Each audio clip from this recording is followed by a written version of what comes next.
ఈ ఎముకను కట్ చేసినప్పుడు ఎముక వెనకాల హార్ట్ ఉంటుందన్నమాట. ఈ పక్కన ఉండే రిబ్స్ స్పేసెస్ మధ్యలోంచి వెళ్ళి మనం గుండె ఆపరేషన్లు అనేవి చేయడం జరుగుతుంది. హలో ఎవ్రీవన్, ఈరోజు మనం కన్వెన్షనల్ కార్డియాక్ సర్జరీకి మినిమల్ ఇన్వేజివ్ కార్డియాక్ సర్జరీకి డిఫరెన్సెస్ తెలుసుకుందాం. సో కన్వెన్షనల్ కార్డియాక్ సర్జరీ అంటే రోజు చేసే కార్డియాక్ సర్జరీలో మనం ఏం చేస్తామంటే హార్ట్ని అప్రోచ్ అవ్వాలంటే ఈ బోన్ ఉంది చూసారా, దీన్ని స్టెర్నమ్ అంటారు, బ్రెస్ట్ బోన్. సో ఈ ఎముక యాంటీరియర్ పార్ట్ ఆఫ్ ద చెస్ట్లో ఉంటుంది, అందరికీ ఉంటుంది. సో ఈ ఎముకను కట్ చేయాలి. ఈ ఎముకను కట్ చేసినప్పుడు ఎముక వెనకాల హార్ట్ ఉంటుందన్నమాట. సో ఎముకను కట్ చేసి మనం హార్ట్ పైన సర్జరీ చేస్తాం. అది వాల్వ్ సర్జరీ అయినా, చిన్నపిల్లల సర్జరీ అయినా, బైపాస్ సర్జరీ అయినా, ఏదైనా అప్రోచ్ ఇదే.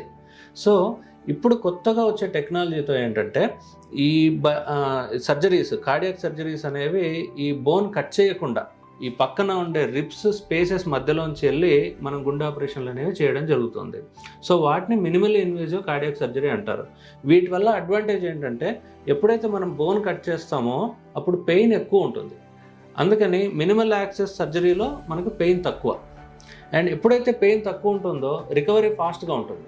అండ్ ఎప్పుడైతే మనం బోన్ కట్ చేస్తామో, బోన్ కట్ చేసినప్పుడు రిటర్న్ టు నార్మల్ లైఫ్ అంటారు. అంటే కార్డియాక్ సర్జరీ చేసిన తర్వాత ఒక పర్సన్ నార్మల్ లైఫ్కి రిటర్న్ అవ్వాలంటే, నార్మల్ లైఫ్ మళ్ళీ రీగెయిన్ చేయాలి అంటే కనుక అట్లీస్ట్ ఒక 3 to 4 వీక్స్ ఆగాల్సి వస్తుంది ఈ స్టెర్నమ్ కట్ చేసినప్పుడు.